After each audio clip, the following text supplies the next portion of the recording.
Good evening, everybody. Welcome to Sharing Our Stories.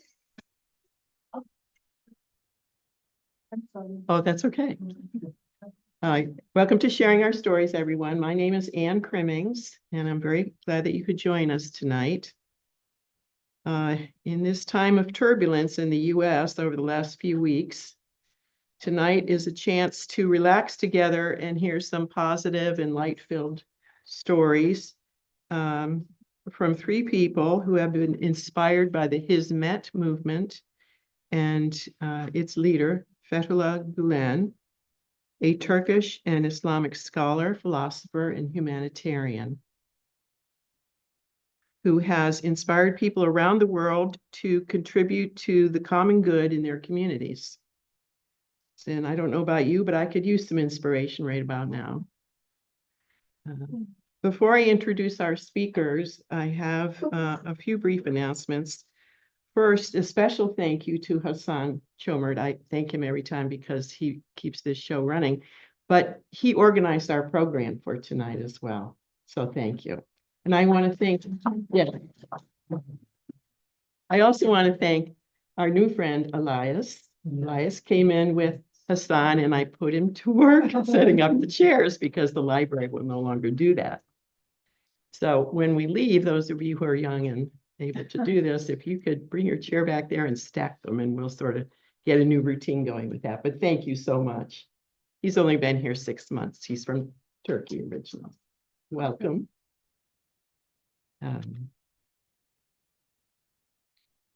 So a few brief announcements with a quick review now of our procedures for tonight. For our Zoom audience, please turn off your camera, your video, and your microphone, and that you'll still be able to see and hear the program, but turning those off will greatly enhance the experience both here and on Zoom by reducing background noise. So if you could turn off your camera, video, and your microphone now, that would be fabulous. Thank you. The presentation will be about 45 to 50 minutes in total. It will be in 3 parts, followed by a question and answer period. And those of you on Zoom can submit questions through the chat feature of Zoom at any time, and we'll read those to our speakers at the end of the presentation. We'll also be taking questions directly from our audience here and from our Zoom audience as well. The program will conclude by 8:30. We have to do that because, of course, we have to now stack all the chairs and get the library all back in order so that we can be out by 9 o'clock when the library closes, and they're very strict about that. Our next program will be on Tuesday, March 25th at 7 p.m. here in the library and on Zoom and YouTube. So be watching for an announcement from Kay, our publicity chair, about our speaker. We're just finalizing the details now on that. So I hope we'll see you on March 25, 4 weeks from tonight. Now it's my pleasure to introduce tonight's program. Each of our 3 speakers will be telling us about how Fethullah Gülen has changed their lives and how they have put their beliefs into action. So let me say just a few brief words about each of our speakers. First, we'll be hearing from Asoma Seydu. He is a science educator from Ghana, Africa. And actually, it's Asoma who's only been here 6 months. And he's pretty shocked by how cold it is in the winter. So I try to assure him that this has been an unusually cold winter.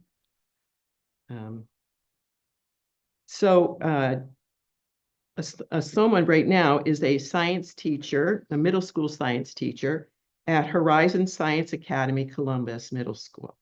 So we'll be hearing from him first. Second, we'll be hearing from Esen Mominkulov, originally from Kyrgyzstan. Kyrgyzstan? Yeah. Yes.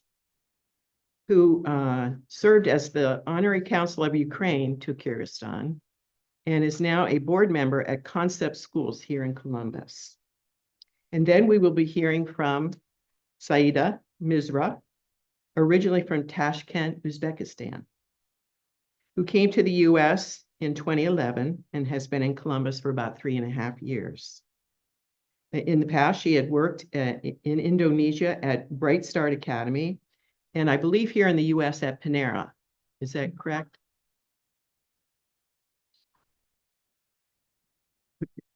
Okay. And she is currently involved in the dialogue committee at TASO. So please join me in welcoming our speakers.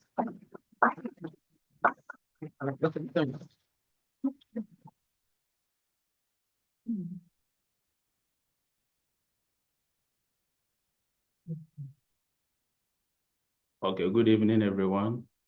Yeah, thank you all for coming, and thank you all for being here to listen about how Fethullah Gülen Effendi has impacted my life, and not only my life, also the life of people that I grew up with in Ghana. I want to start this way. My name is Asma Seidu, and I'm from Ghana, and I speak Turkish. After my high school, through Hizmet movement, I had scholarship to Turkey, where I did my first degree. And immediately after graduation, I had to come back home to Ghana to help the movement because they needed my service that time. So I graduated 2017, and immediately after graduation, I went back to Ghana, where I started my career as a teacher. So I started as a chemistry teacher in a middle school, a high school, sorry, and a middle school science teacher. And at the same time, I was in the boarding house because that time I was not married. So I was staying in the boarding house after school just to help the students doing the assignment and helping them in terms of their morals. So I have a short presentation about how I met Hizmet at the beginning. So can I go with this? Okay.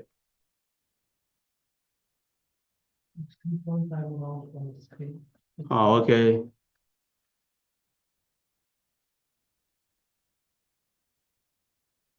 Okay. So first of all, I want to talk about Hoja Effendi, who is, as she said earlier, he's Islamic scholar, preacher, and a former imam who is the founder of Hizmet movement. Maybe Hizmet you don't understand, but Hizmet in Turkish means service. It's all about service. And he was born in 1941 in Turkey. Okay. Here, this was my first day in Hizmet house. I don't know whether you can see me in the picture. I'm right there. Can you see me? Yeah. So this was my first time being in his mate house. And yeah, that was my first time in the capital of Ghana, which is Accra. So when I went to Accra, I was with my friends there, and during the weekend, they said they are going to the teacher's house. And I was like, today is weekend, what are you going to do in their house? And they told me that, oh, every weekend they go there, they have time with the teachers, they prepare food together, they help them do their assignments, and sometimes they have some chat together. So I said, okay, let's go. So that was my first day there, and we played some PS 2013, I remember very well. And after that, we had a breakfast and we read some books together. So I was very impressed because the house was very nice house and they welcomed us and we were doing everything together as if that's our house. That was first impression. So first of all, I asked them, why is it that they are doing this? Because you are a teacher, weekends you have to rest. And they were like, oh, we are doing this for God's sake, so that we can help the young ones to know what they want to be in the future, so that they can help us with moral side or guide us for us to achieve our goals as students. So sometimes when we go there on Saturdays, we don't go home, we will stay there and we will leave early morning on Monday. And my friends will go to school. By that time, I have completed my high school. So these are some times that we had together in the house. And in the house, what I observed was like, it's like you are welcome because they were there. You can do everything that you want. And if you have a problem, they were ready to help you solve the problem. And here they introduced to me that, okay, now you have completed high school. Now, what is your goal? And I told them that I'm here purposely to find a work to do because my dad is a farmer in my village and he doesn't have enough money to take me to university. So I came here to find a work. Maybe I can gather some money so that I can go to university. And they were like, oh, we can help you get scholarship in Turkey. And if you're lucky, you can get school in Turkey. Why not? So they helped us, not knowing they were helping people in Accra, helping them to learn yours. So this is a small classroom in the house where they help students to learn something like geometry, mathematics, Turkish language, so that when you go to Turkey, you'll be able to write the exam. They have exams called yours, which means exams for foreign students. So this is where they were helping us to do it, and it was free of charge. So I was asking all the time, why are you doing this? And they told us they came here to help us for God's sake. And I was like, Turkey is far better than Ghana.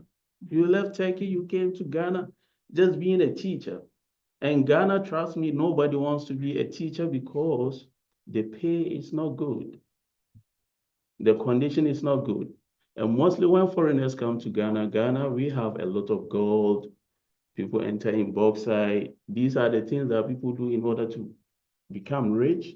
But you are here mainly for this, and I'm not paying you. How do you get this pay? So that time I didn't know the system of Hizmet. So I didn't know even Hoja Effendi, that's Fethullah Gülen at all this time. So later that we got to Turkey, when we had the school, we went to Turkey together with my friends. Okay, I jumped this one. This one is in Ghana. Some of the businessmen, they come to our house, they visit us, we play game together, we eat together. Sometimes we speak together. They were not fluent with English because they speak Turkish. So the communication wasn't all that good, but the connection was there. So this was our early days in Turkey. When we get to Turkey, these are my friends. All of us, we had chance to be in Turkey. Some of them are still in Turkey and some of them are here in US. So fast forward, what I want to say about why he impacted here was when I got to Turkey, that's when I got to know Hoja Effendi. And I was like, who is this man? And that was the time they told me that, okay, this is the man who inspired the people who helped you in Ghana, people who are in Ghana who are serving the people, giving them education. He is the one who is behind it. So I was like, okay, how do they get all these funding? How do they get all this money to build these schools? And that's when I learned that he has a system whereby he has inspired people who are somehow rich, not like being rich. He has inspired people to understand that you need to help others so that they will become better people at the end of the day. So even there were people who were not that rich, but they sold their houses, their lands, just to support the cause, the idea of OJFND. So OJFND is all about building a system whereby young ones will grow up, will become a responsible people in the society. Like me, for example, I didn't dream of even traveling to Turkey. I was thinking like even going to university was impossible because how much can I work to gather money to go to university? Whilst people helped me, without even knowing my family. Are you getting me? So I went to Turkey. I stayed in Turkey for 4 years. Every month I have allowance, and which comes from businessmen who are working. And there were people who are also in the university, but they were in the final class, and we stay in the same house together. And they were helping us, like things that we need to do. They guide us. Okay, you want to become a teacher. This is what you need to do. This is how you need to like live your life here. And they guide us. So immediately I completed, I came back home. So this example of scholarship day. In Ghana, we have a school, there's a Galaxy International School, in which every year there is a scholarship entrance exams, and they always give scholarship to those who are very bright students and they don't have enough money to finance their education.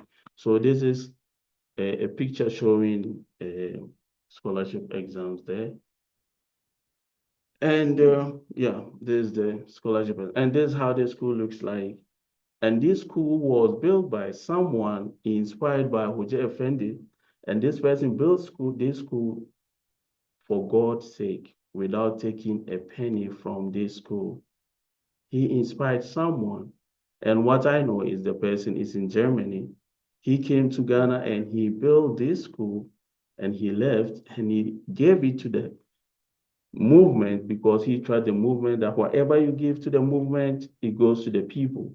And I'm from this movement. I saw it. People gave me money. I never met them. People bought clothes for me. I never met them.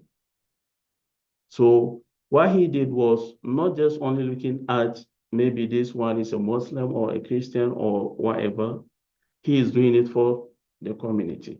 So I was like, I want to meet this man because how is it possible this guy is inspiring all these people, doing all these things for God's sake? How is he doing this? It's impossible. And after that, when I got to know his man, that's when I got to know that people have been traveling to different countries, more than 100 countries that you can go to and you see schools, you can see hospitals. Africa, for example, when you get to Nigeria, we have hospital over there. There are university over there. There are high school like this, and there's a middle school. This education, the education aspect touched my heart because we felt like where I'm coming from, we feel like, oh, when I grow up and get money, I'll help the community, I'll help these people. But this man let me know that you need nothing to help someone. You can even take one person in the community, just one person. Take this person closer to you.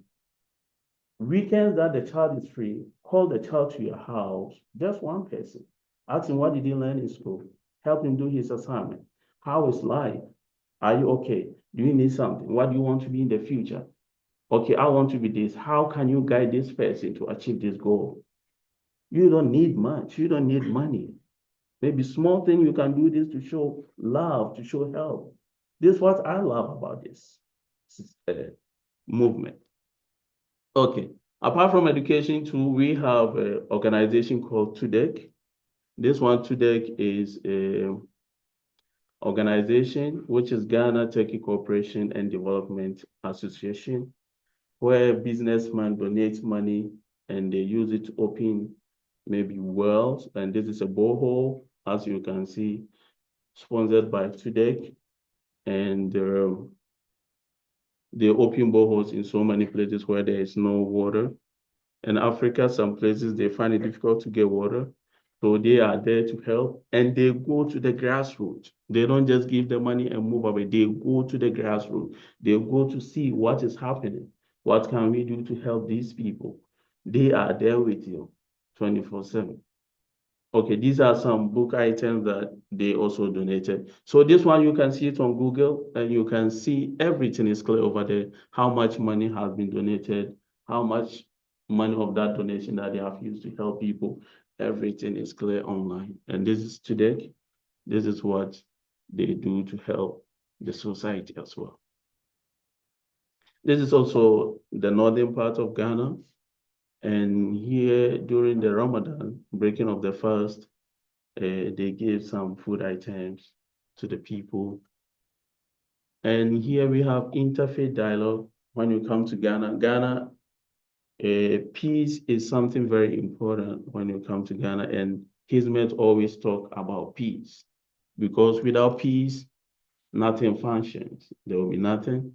So every year, today, in collaboration with the Ghana Peace Council, they always have interfaith dialogue where Muslims, Christians, and traditional religions, they come together to talk about peace, promoting peace and coexistence. Yeah. So there's some of the pictures that we had. Yeah. So Fethullah Gülen's teaching, if you come to Ghana, his method is very famous right now because when it came in the early days, people were not believing them because they were doing things. We were seeing it's free. And we were thinking, so far as it's free, then there's agenda behind everything which is free. Because there's one school in the northern part, and the northern part of Ghana, financially, we are very weak. So there, students take only their bag and go to school. Just take your bag, only your clothing. You have bed, you have classroom, you have food, everything. But all these things stopped after the coup happened in 2016. That time I was in Turkey, and things became very difficult because everything was coming from Turkey, where people were donating just to help people to get education. People were donating so that people can get good water to drink.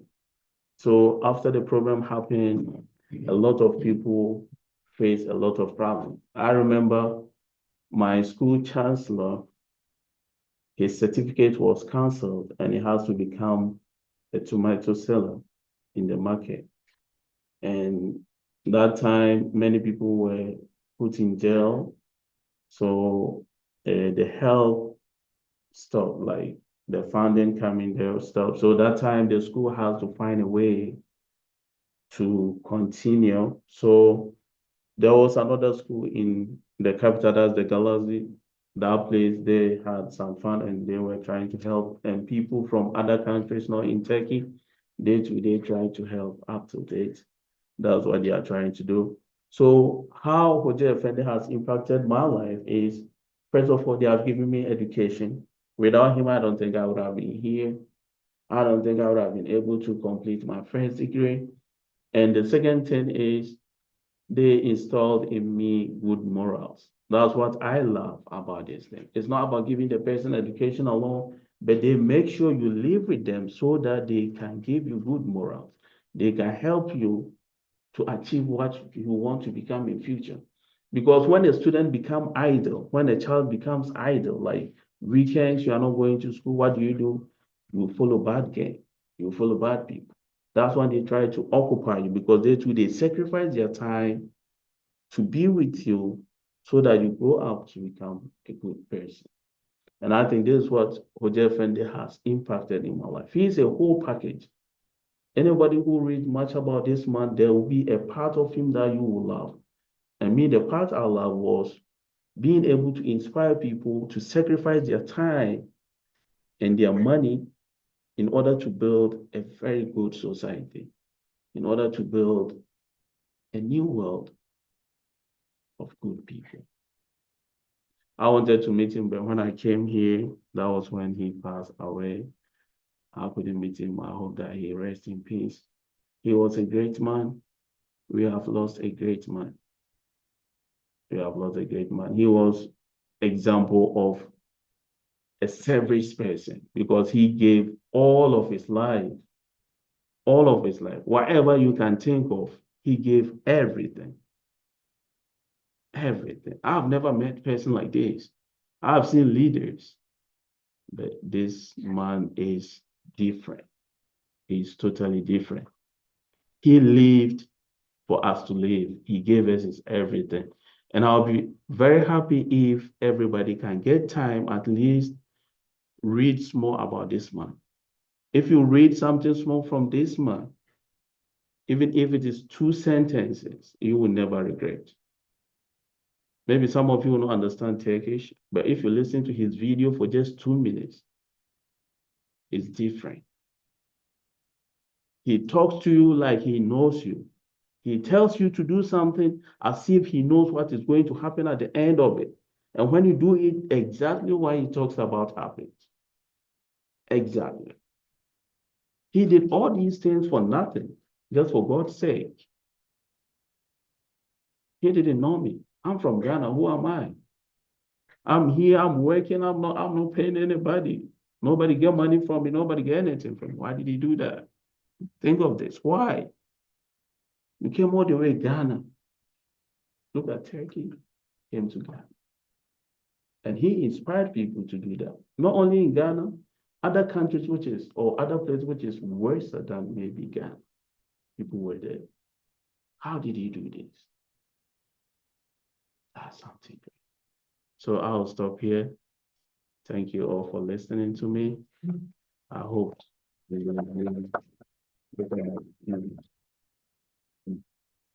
Thank you.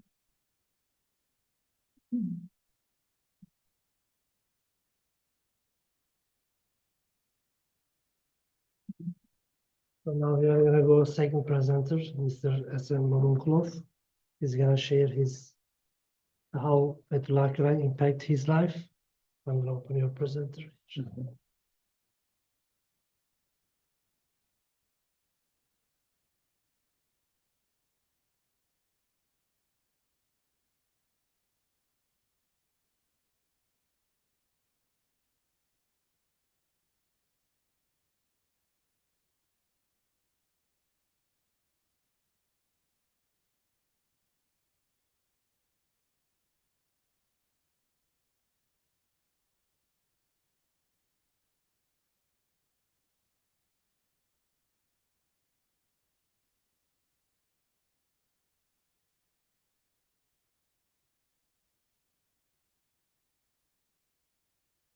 Thank you very much.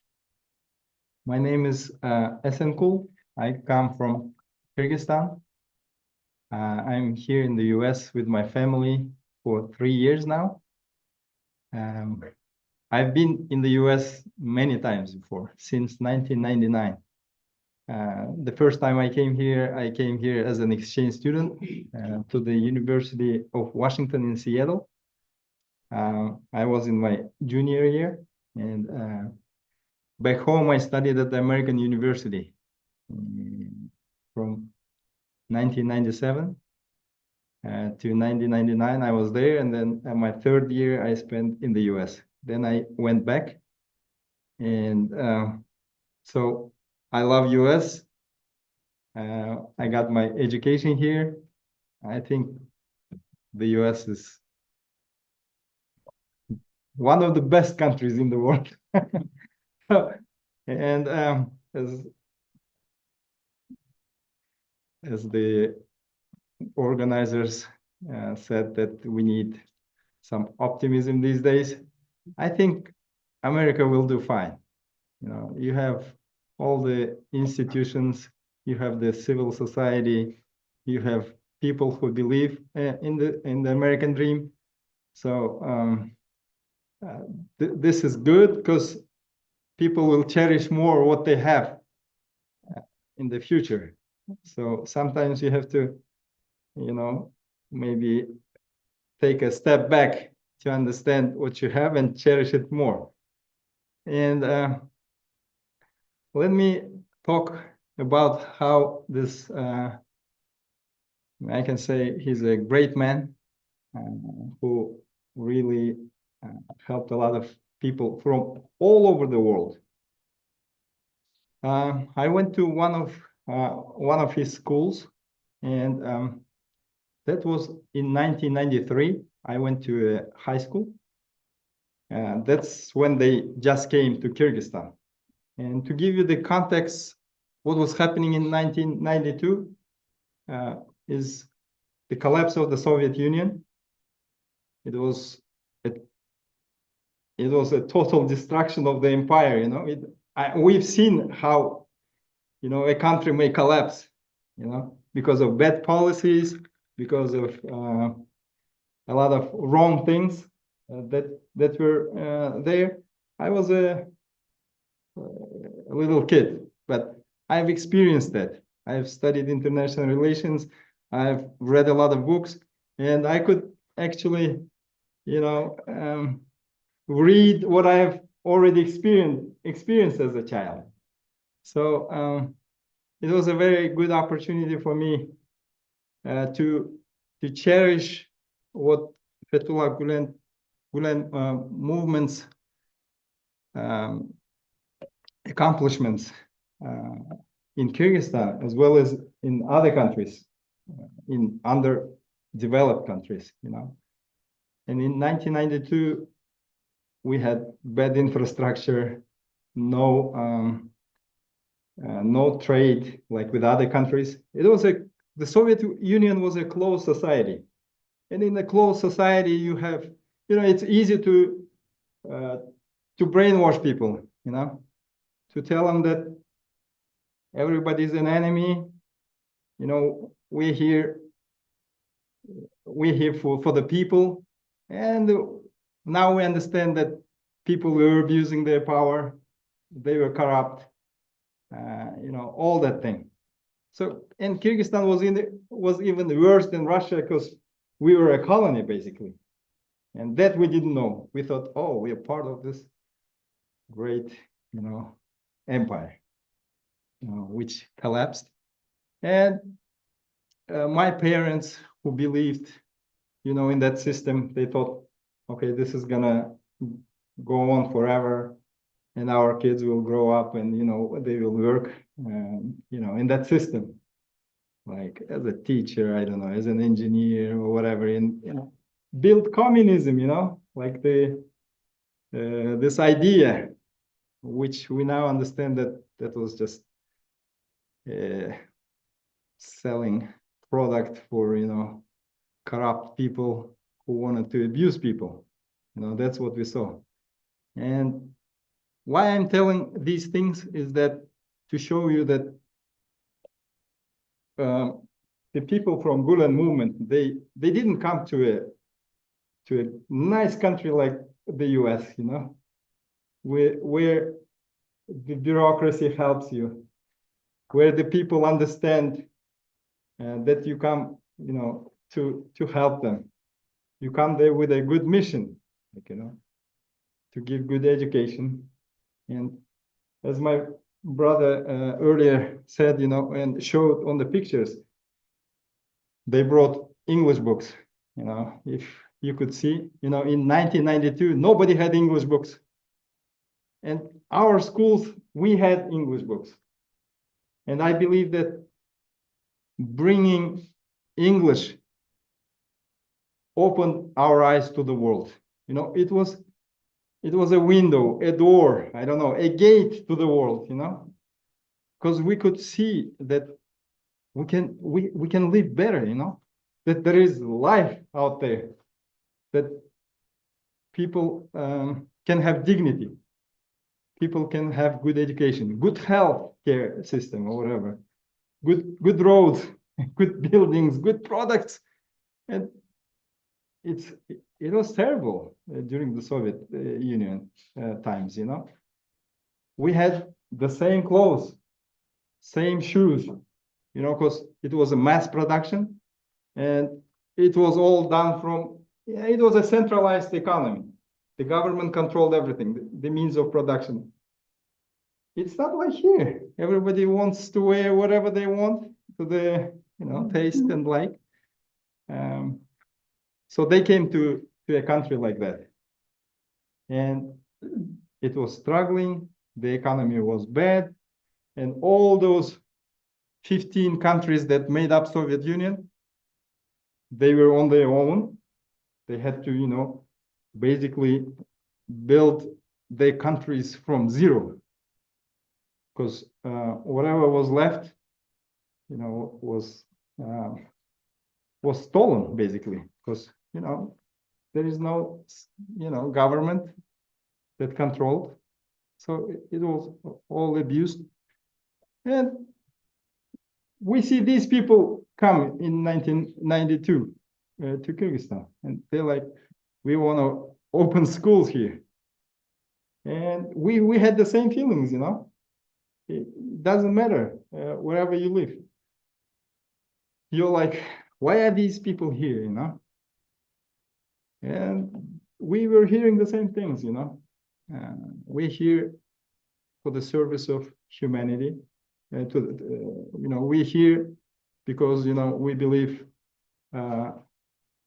that you reach God's, satisfaction or blessing through the service to humanity, And it was, those ideas were abstract back then, and as kids, we were like, okay, whatever, some kind of scam. Our parents thought like that. We thought like that. We're like, okay, Kyrgyzstan has, let me show you what Kyrgyzstan has first. Okay, here are the points. I'll be, brief. I'll be talking, I'm already talking about context, what was happening back then. Then I'll talk about the educational contributions and cultural impact on Kyrgyzstan and Kyrgyz people, and the challenges and political shifts after 2016, when there was a failed, staged coup in Turkey, to prolong dictator Erdogan's, authoritarian regime. And then I'll talk about what's happening right now with the Hizmet movement in Kyrgyzstan, because the Turkish government is going after the schools, all over the world. The main mission of the embassies is like going after the Hizmet movement's people, after those schools. This is crazy, because these schools, they're soft power of Turkey. It's good for Turkish economy. It's good for Turkey, because, my brother, he speaks Turkish. I speak Turkish now. A lot of people speak Turkish. We went to the same schools. We experienced the same things, right? I mean, I don't have to, know everything about my brother here, but I know what kind of experience he went through when he was in Ghana in those schools, because it's the same system, same idea, same people, same values. I mean, this is great. And when I'm talking about Hizmet movement, it's an Islamic movement. It's a Fethullah Gülen. He passed away recently. He was probably one of the, maybe the only one who thought that, Islam and democracy is compatible, that Islam can be, can coexist with other religions, that, you don't have to be Muslim or Christian or Jew or whoever to live peacefully, and to help each other, to help your neighbor, to help your friends, your colleagues, to your community.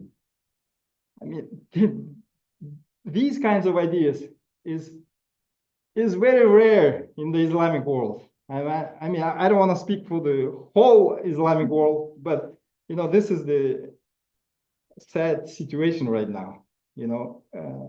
The Western world doesn't believe in the Islamic world, and there is no mutual trust between civilizations, right? I mean, we have a lot of thinkers, like Huntington and others who believe in clash of civilizations. But this man, he believed in dialogue between civilizations. I mean, this is very rare, not only for the Islamic world. There is a lot of mistrust towards Muslims as well, and maybe for a good reason sometimes, because there are a lot of people in Islamic world who think that, the US is, is after, the Islamic countries or people, because of a lot of factors, of course, and I don't want to go there, but this man, he inspired. I mean, it's hard to inspire people,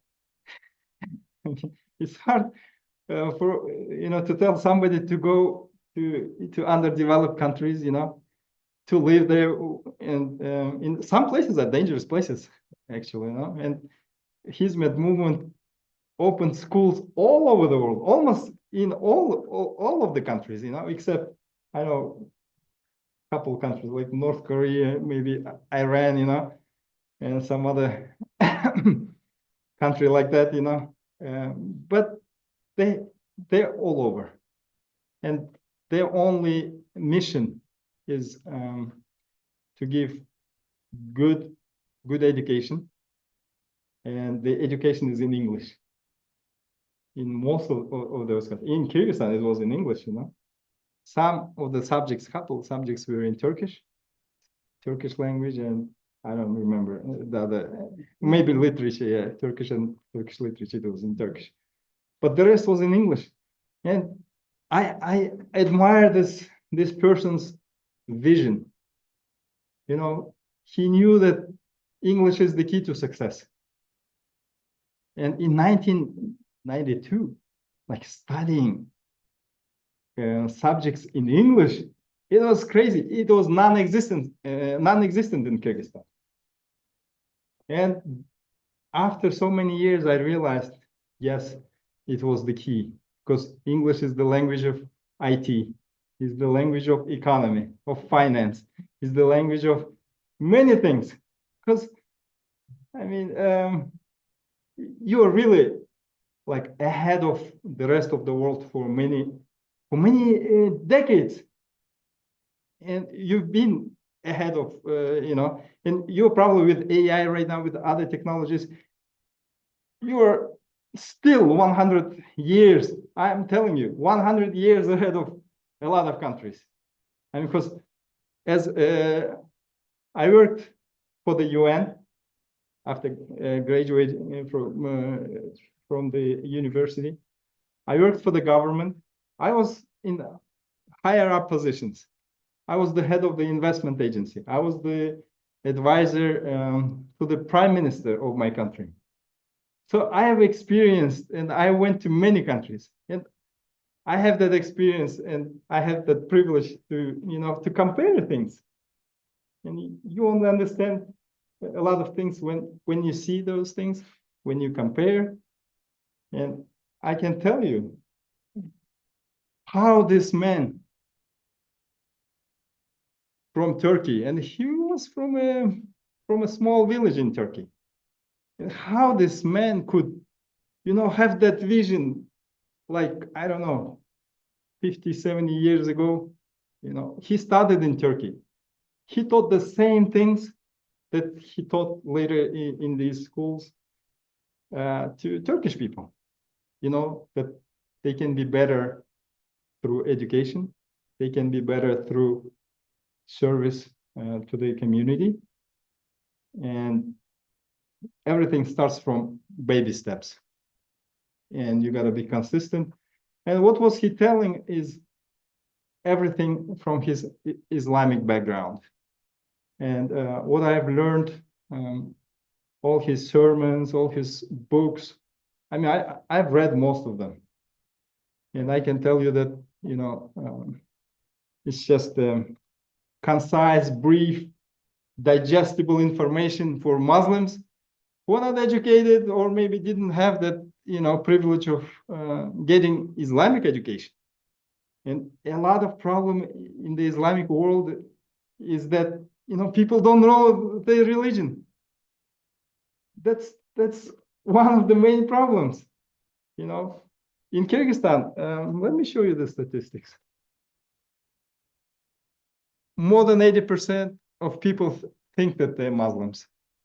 But I'm not sure, if all those people know their religion. Yes, some do, but a lot of people don't, And we have 15% of Christians and 5% of other religions. And Kyrgyzstan is a small country. Yeah. And let me show you. If you think where the Kyrgyzstan is, we are in between Russia, China, and all these troubled, regions, countries like Afghanistan, Pakistan, India, and we are right here. We're a small, tiny country, but we are very proud people. We think that, I'll tell you what we think about ourselves. Let me give you The economy is mostly, you know, a lot of people are involved in agriculture, livestock farming. We have mining. We have a lot of gold and everything. We have a lot of water, so we have HPPs, hydropower generating plants, and we mostly export textile to Russia and Kazakhstan. And tourism is a big thing because we have a beautiful country. I'll show you a couple of pictures here. It's mountainous. And I haven't been to Denver, Colorado, but a lot of people say that, you know, it's kind of Denver, Colorado.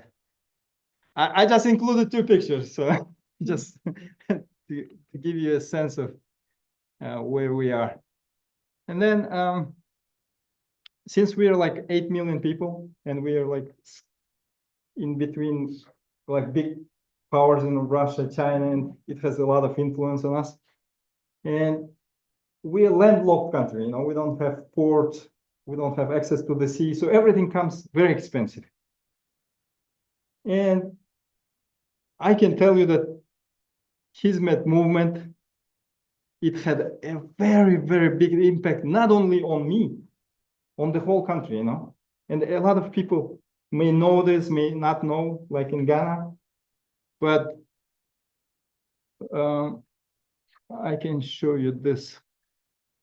They opened 31 educational institutions, 12 primary schools, 16 high schools, 1 university, and 2 international schools. The first one is the school, which was, that's a new building, but I studied in the old Soviet style building, you know. It was falling apart. We were studying there.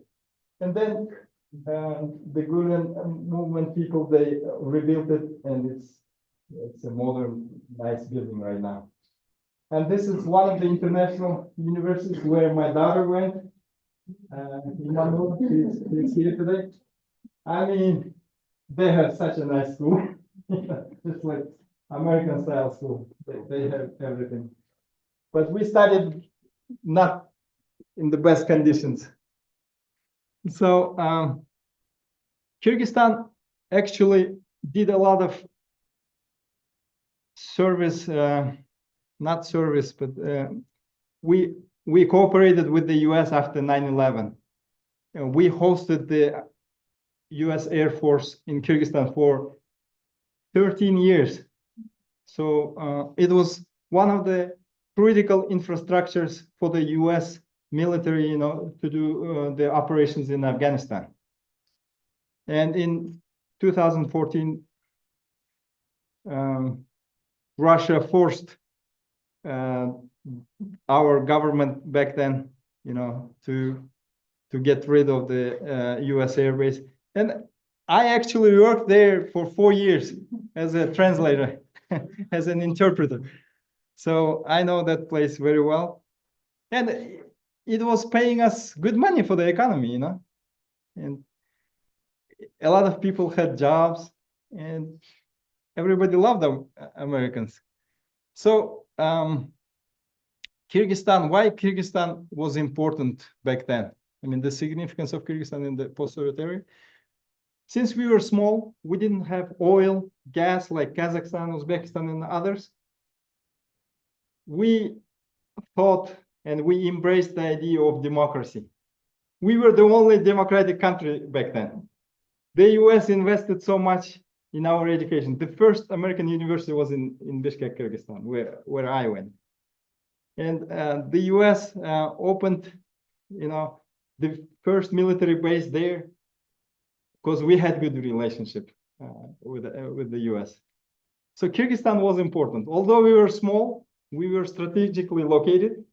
Like we're in the heart of Central Asia. So Kyrgyzstan had a lot of significance actually. And this is a blessing that we didn't have oil. That's what I think.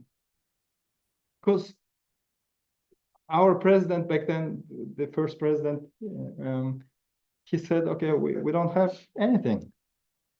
Yeah, we have some gold, but that's not gonna feed us, you know.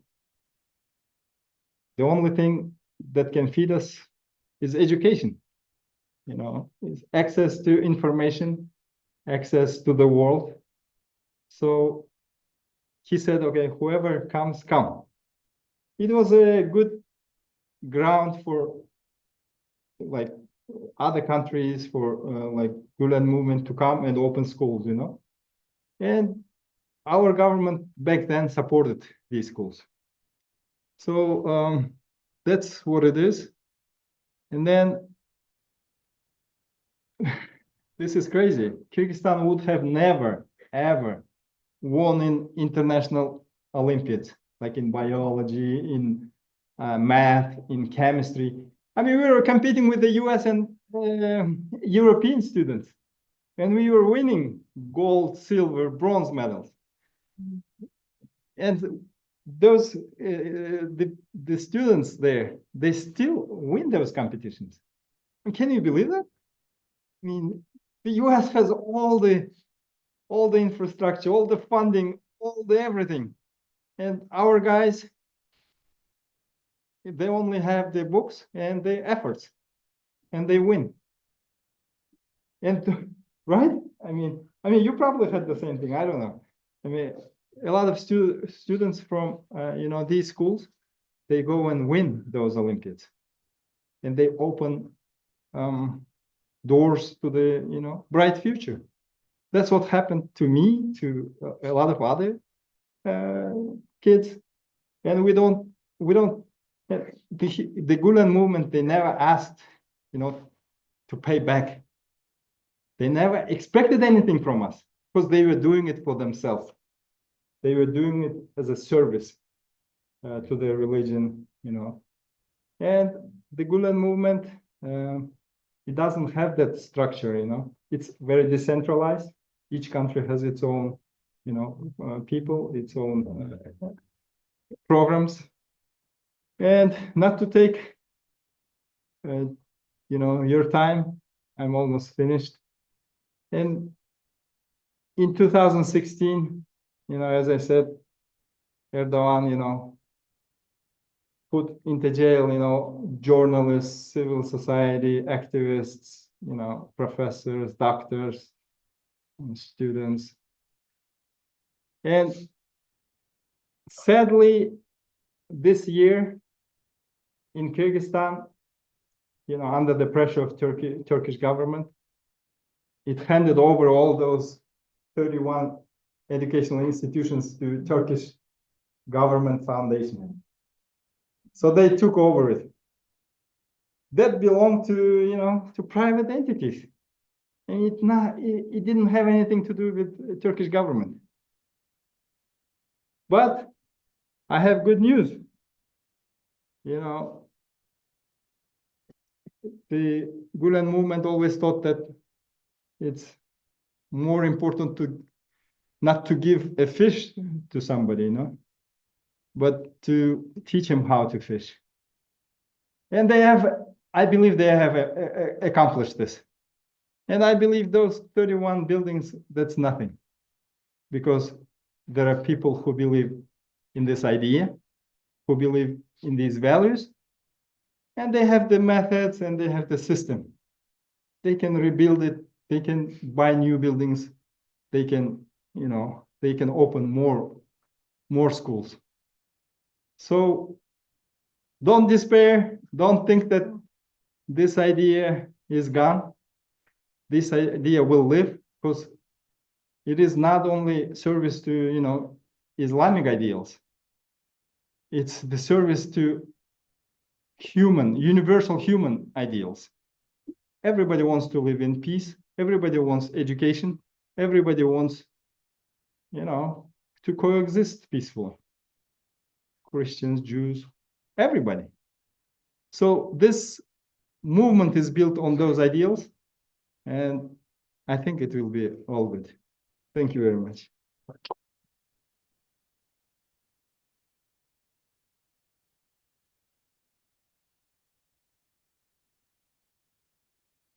Thank you, Mr. Hasan. Now it's gonna be our last presenter. It's Saida Mirza. She's gonna share Sorry. I won't show the presentation.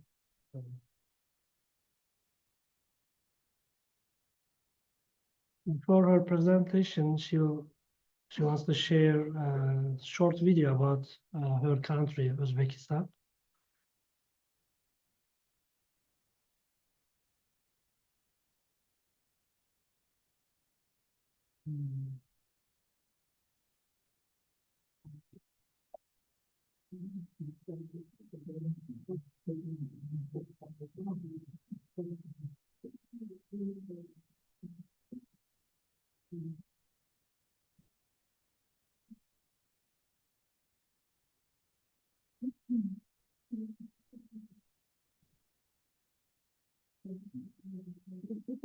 Yes.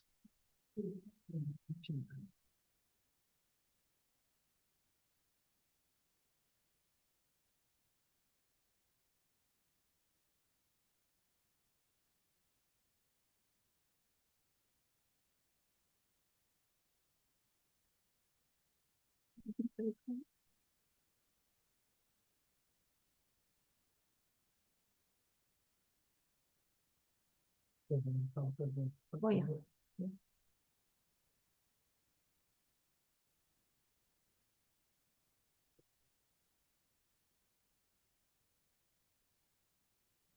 I think so.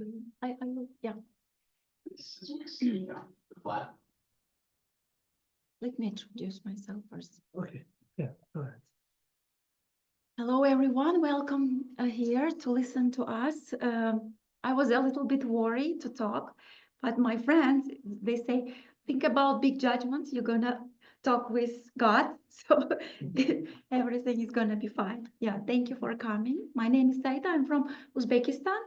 To make shortly and much more interesting, I would like to just to present from the video, maybe to a little bit see what is Uzbekistan like. Is it?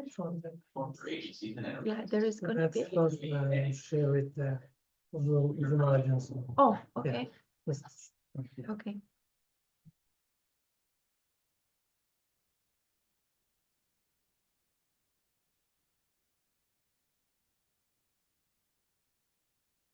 It's very interesting from daily life. He's talking a little bit, so it's gonna be.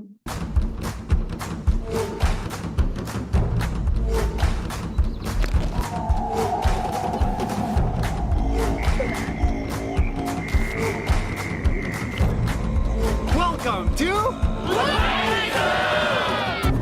The country I'm in right now is finally open to tourists.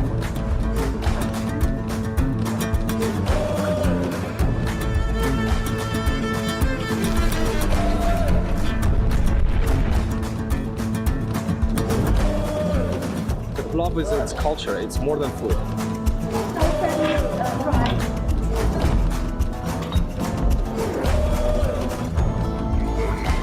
are actually close to Kyrgyzstan with our neighbors. How many people?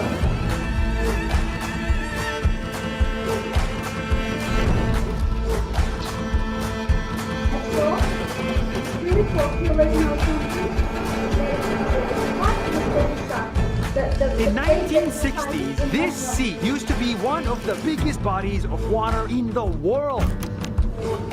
But someone in the Soviet times decided to cut off a river from the Aral Sea and use the water for manufacturing and agriculture.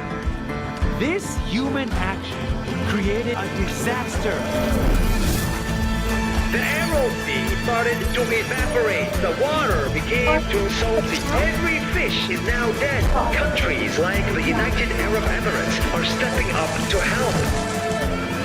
Climate change is serious.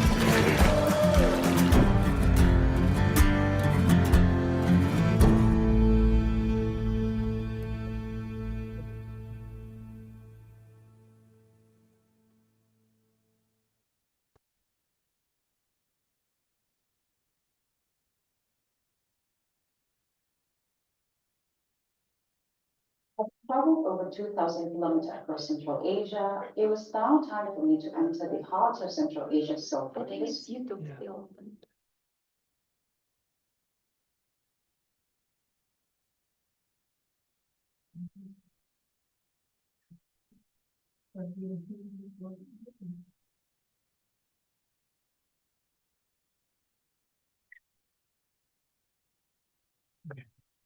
still.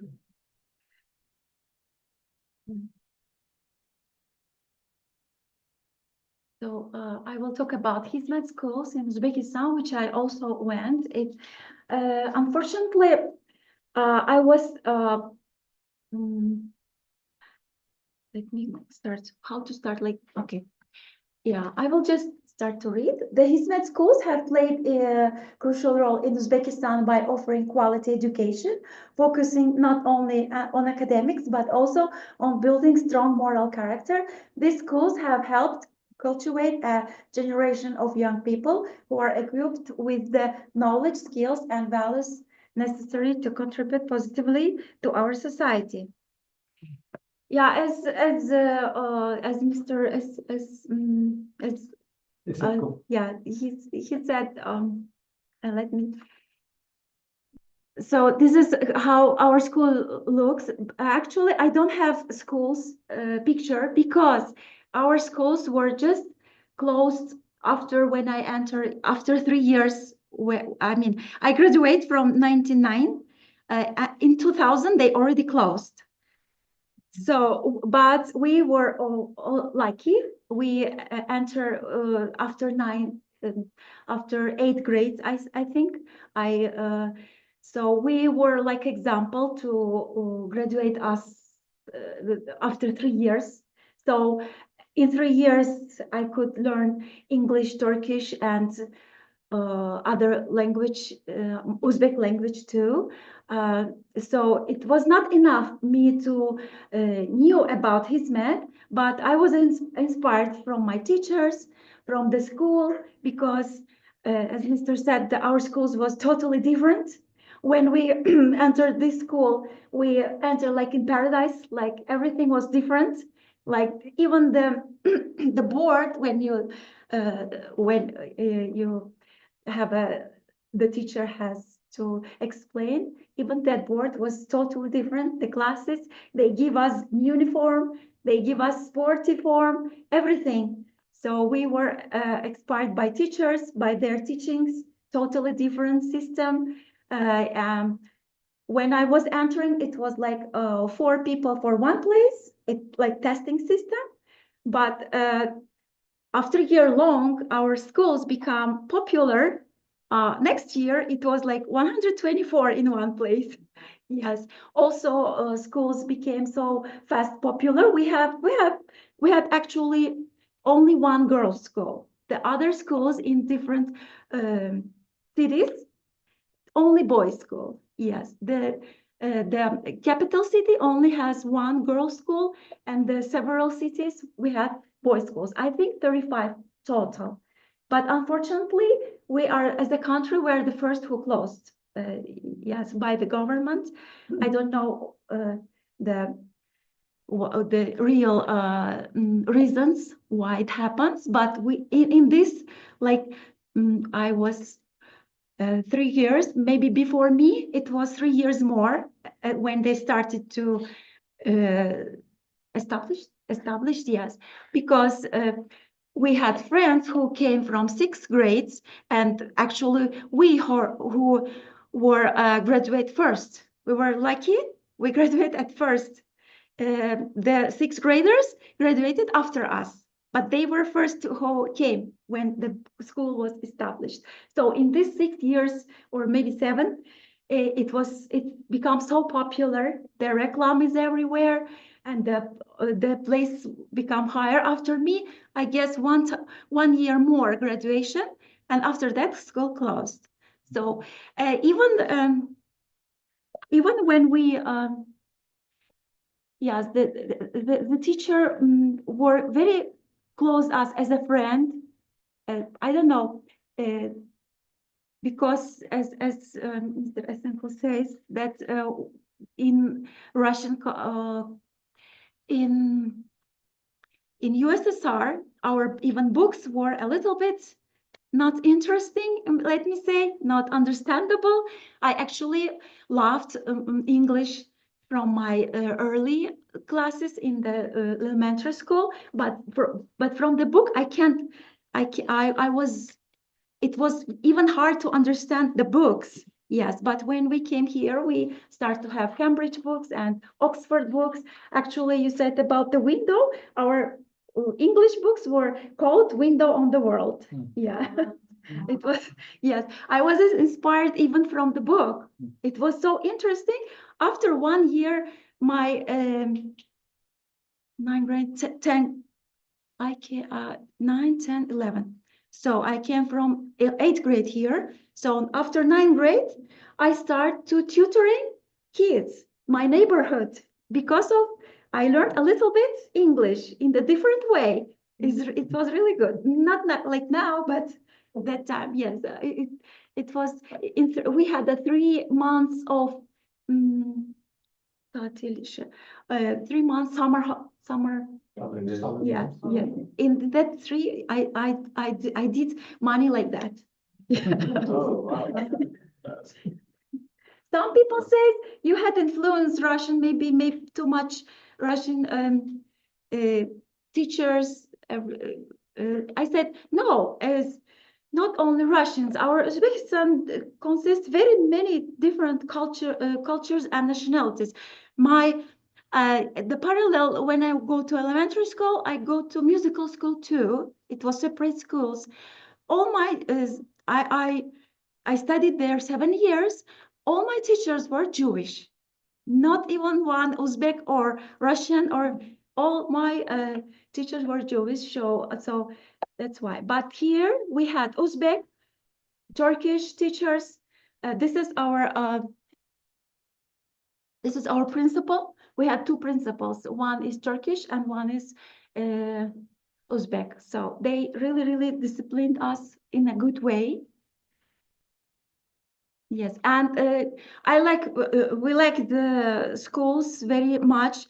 This is the age, very important, it's how to say, the 9th grade age is teenager, yeah, which is very hard to discipline or what, right? Yes, we were apart from the boys, so we were just concentrate on our education. Yes, the teacher didn't teach us any Islamic studies, nothing. Just they educate us all of other subjects. Yes, 1 point also was good for me. I am from Uzbekistan. My father is Uzbek, my mom is Tatar, but I live in Uzbekistan. I'm Uzbek, but I didn't talk Uzbek.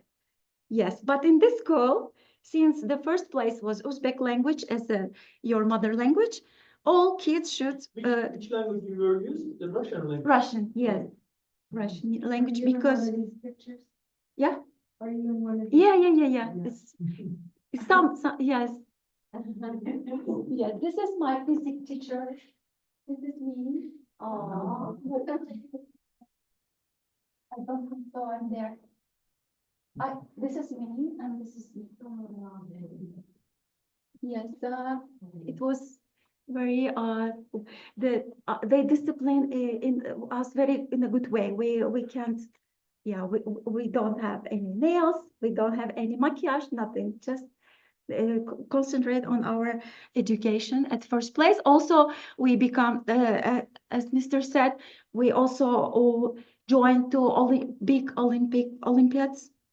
Yes, and we gain only 3 high places. Yeah, I never heard that we didn't win. Always win something, always. That's why we became very, very popular. But unfortunately, they closed so fast.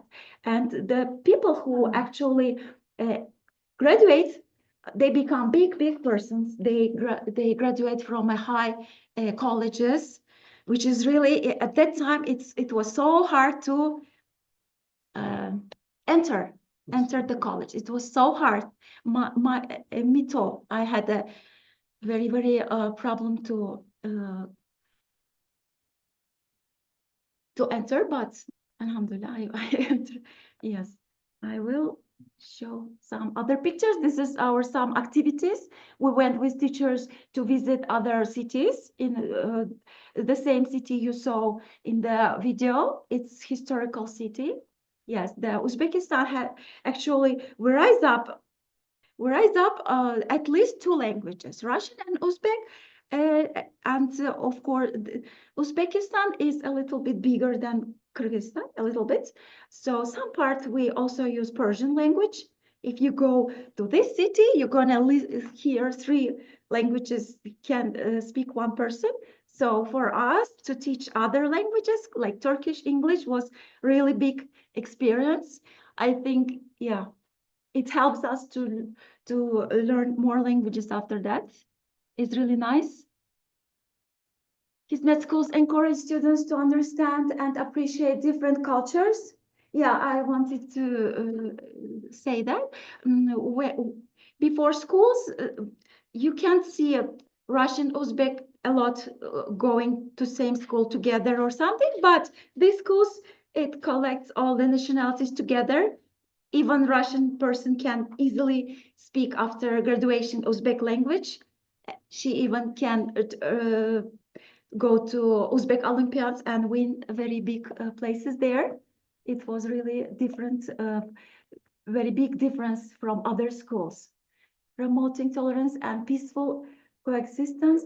I used internet for translating. That's why this is particularly relevant in Uzbekistan, a country with a diverse population, as it fosters a sense of unity and mutual respect among the youth. Many Hizmet schools offer foreign language programs, often with a focus on Turkish, English, and other languages. This exposure to foreign languages and cultures opens to opportunities for students for pursue further education abroad or engage with global communities. Same thing. I was talking about this also. Okay, our journey. When I was at the school, I didn't know who opened the school, why they came here, but I was always questioning. They're so nice. Yes, I sometimes I give this example. I look to my Turkish teachers' hands. They're so different. They're so bright. They're so light. How come they're so different from other teachers? Yes, I always questioning it because 3 years it was not enough to. Actually, they were from the government, I guess. They were like. They couldn't explain us something. Oh, there is a picture of my physics teacher here. Only there is this teacher is physics teacher. I hated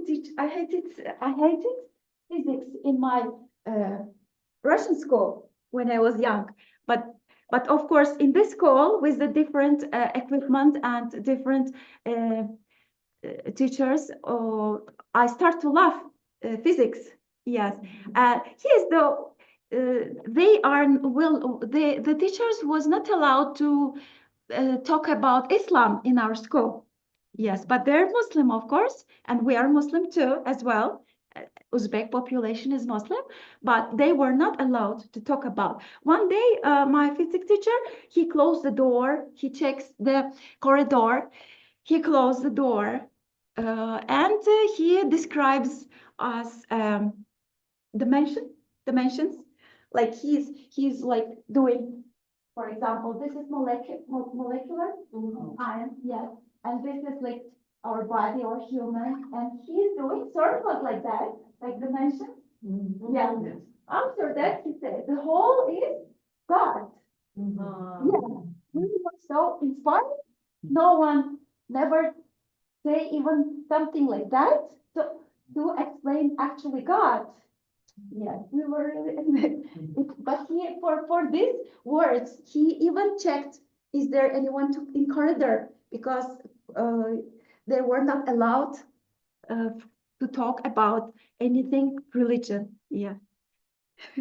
But with my questions, yeah, and we were so after graduated, since schools closed, we were so how to say not popular, the Turkish companies or the big companies, it was for us very easy to go to have a work there. Yeah, because they knew about our schools. Yeah, since we were just few, because not too much girls, especially girls, not too many girls. Yes, the boys are more because school were more. Yes, and it was for us very easy to find a job.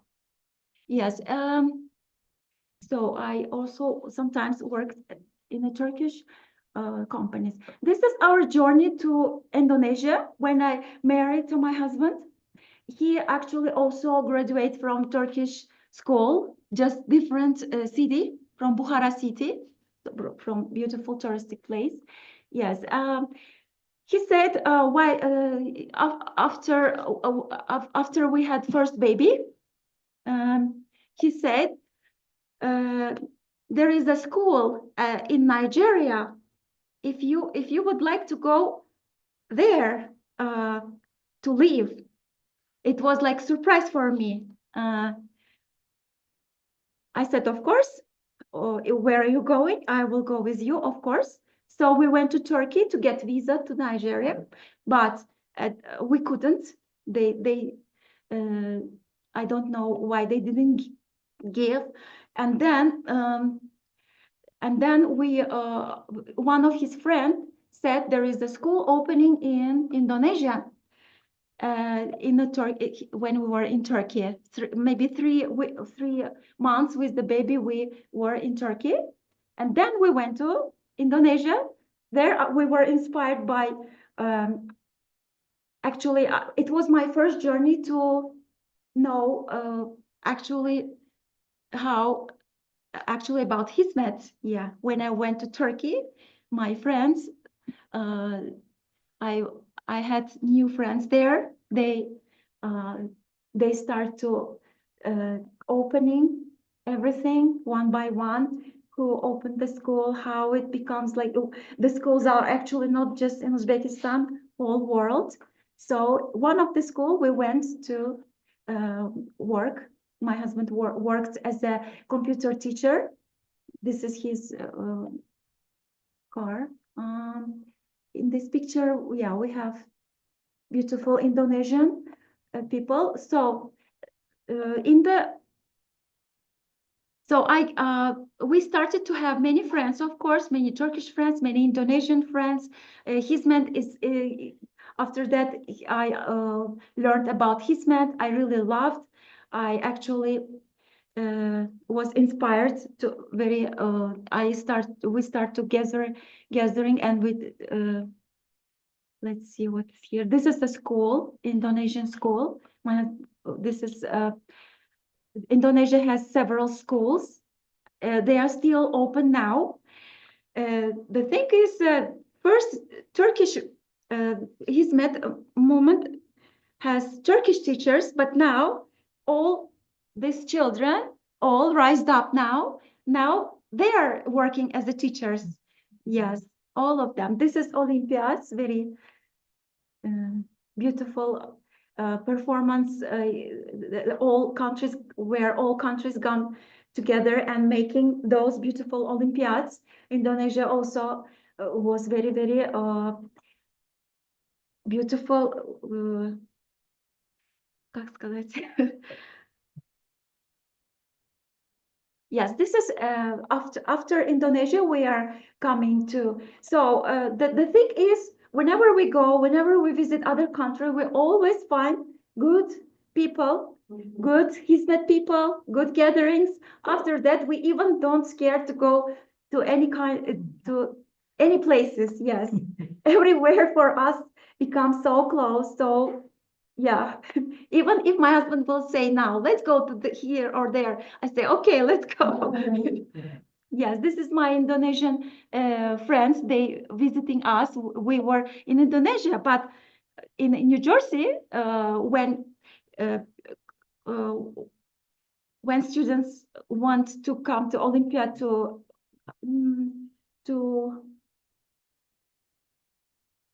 so our doors are open to everyone. If we hear Indonesian friends are coming, Yeah, we are so glad to see them. We have become like sisters and brothers there.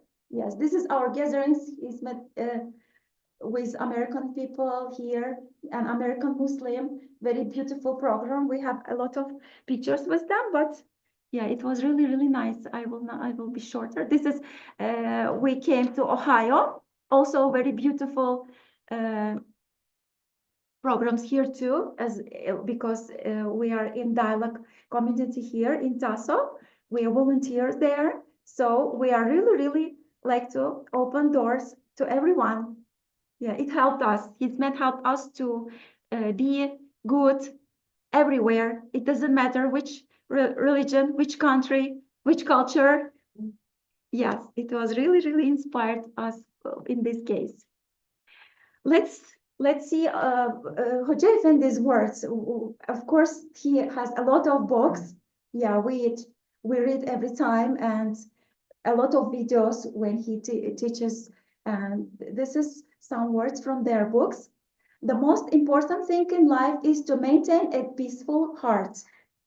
A person who does not know how to serve others cannot truly serve himself, Hoca Efendi says. In every hardship, there is a blessing hidden. One needs to have patience to find it. True knowledge is not the information you gather, but the wisdom you gain from it. A person's life is measured by how much they contribute to others, not by how much they take from life. We should strive to build bridges, not walls between people, for bridges lead to understanding, while walls create division. It's really inspiring words, right? Yeah. Yeah. I will be a little bit short. This is there was I think 10 years ago there was a lot of songs Fethullah Hoca Efendi okay. There's an album, these Colors of Peace, and some of the singers were using Fethullah Hoca Efendi's words or some poems and use it for in a song. I would like to share it with you if you don't mind. These words are also from books.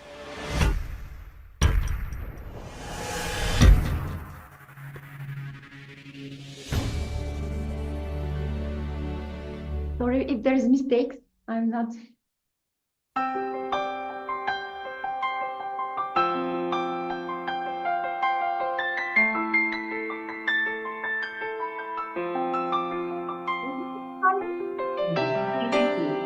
The library will be closing in 30 minutes. Our faculty, scanner, and computer shut down 5 minutes before closing. Please stage transfer back to work now. If you need a ride home, how beautiful is this worldly life, but not a soul shall remain. We've all come into this world only to leave it one day. I can see that everything around me rises then fades away. Life is just a passing moment, nothing is meant to stay. Oh, this worldly life has an end, and it's then real life begins. A world where we will live forever. This beautiful worldly life has an end. It's just a bridge that must be crossed to a life that will go on forever. So many years quickly slipping by, like the sleepers of the cave. Wake up and make a choice before we end up in our graves. You didn't put me here in vain. I know I'll be held accountable for what I do. This life is just a journey, and it's taking me back to you. Oh, oh.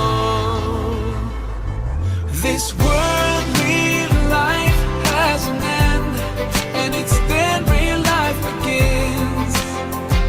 A world where we will live forever. This beautiful worldly life has an end. It's just a bridge that must be crossed to a life that will go on forever. So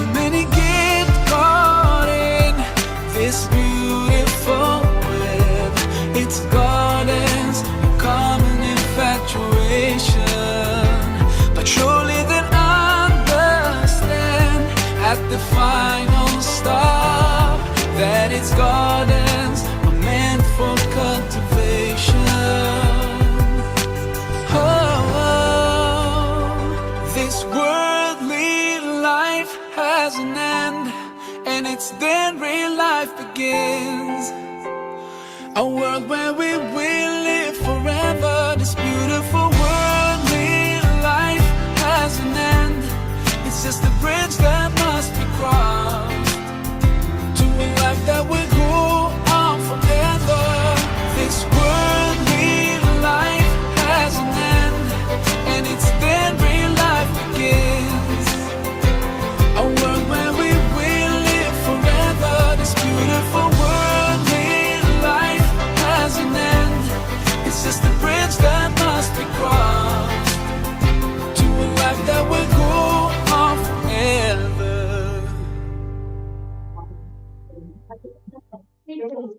Yes, thank you so much.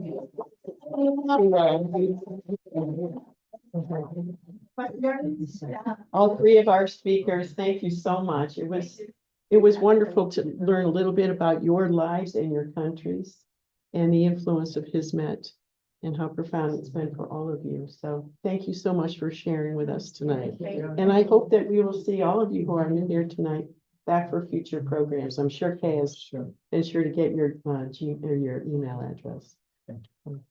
Thank you. And if you are able to join us on March 25th, we hope you will. Sure. And look for the flyer. What is the topic of the next? Well, we're just finalizing that topic, so unfortunately I can't. I'd like to announce the next month at the previous meeting, but just not quite there yet. May we ask a question? Sure. Can I just say, we do have to clear these chairs up. Yes. I'll help. Yeah, there, no problem. Family home. That's what I- These I was gonna say. Did you live, Oh, sorry about that. No, it was boarding school. it was a boarding school, okay, that was. So was that hard to be away from your family at first? It was actually fun to be away. You don't want to go home. Yeah, that place was so friendly. Those people had all kinds of programs for us, sports programs, other activities. We loved those schools. I mean, they were the main ingredient in this whole thing. But And the you went girls home. who couldn't do it, they just give up. They just, the girls who couldn't stay without, without going home, like without parents, they just give up in the first term. So then you did live at home and commuted. We went home weekends. Yes. Weekend. And the Did you society go was home so, weekends also? yeah, we did, and the society was so depressed back then. Everybody was drinking because, the whole thing was falling apart. So it was like, School is the refuge. school, yeah, it was a refuge. That's our experience. When they closed the schools in your country, did they use those buildings for schools still, but they teach? They just closed this year Okay. because of Turkish government's pressures. I mean, they tried to withstand for so many years now, since 2016. They resisted. And then finally they're like, okay, we're giving up, because we need Turkish government's, whatever, funding or military or another. They're not being used for anything now, or government. They're saying the Turkish government says that they will continue, but I don't think they can. Because the Turkish government is not known for, for high standards of education.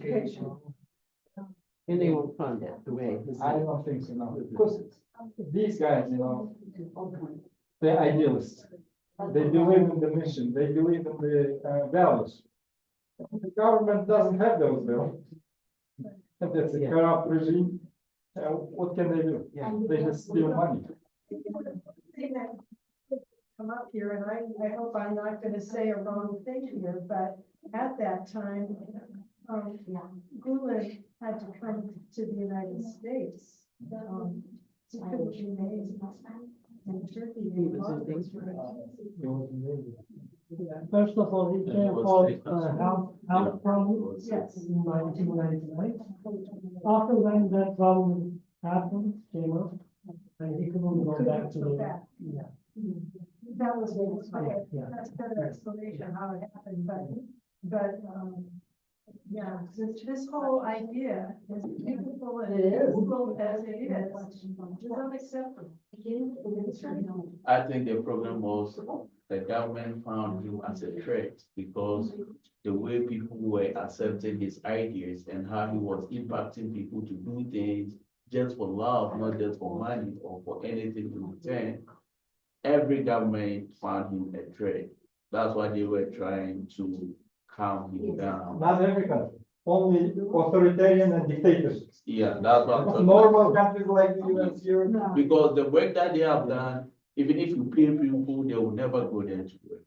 For just for money's sake, because in Ghana, we have the northern part where during the Hamatan, I don't know whether you have heard about Hamatan, it will be like 6 months, there will be no rain and the roads are not tired and full of dust. And even to get water is a very big problem. And these people came there with their children, with their wives, and they stayed there for years, giving service to people where the community was not paying even a penny. You get me? So business people were inspired to support people to come there to give this service. And they do this for God's sake. Business people in Turkey, These people, yeah, okay, they were were the ones that funded. Yeah, they were the ones funding all this. Some of them they founded, some of them they moved their business. And some of to them- that country. Yeah. Right now, Ghana, we have some companies for Turkey. We have a very big company that deals with soap.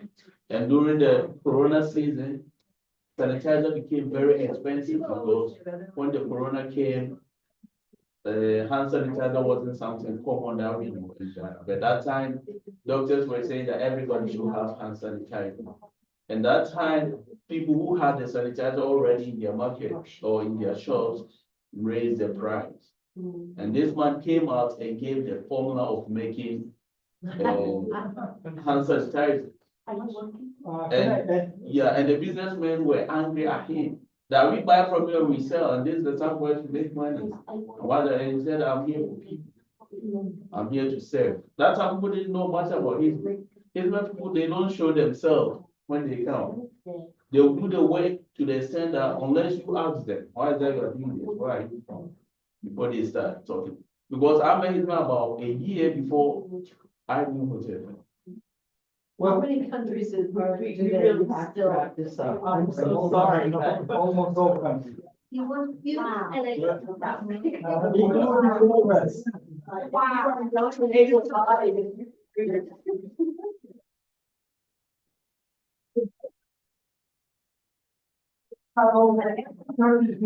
These days, each country is self-sustaining. The people who grew up in the they're supporting those countries. It's like a decentralized. Wow. Yes.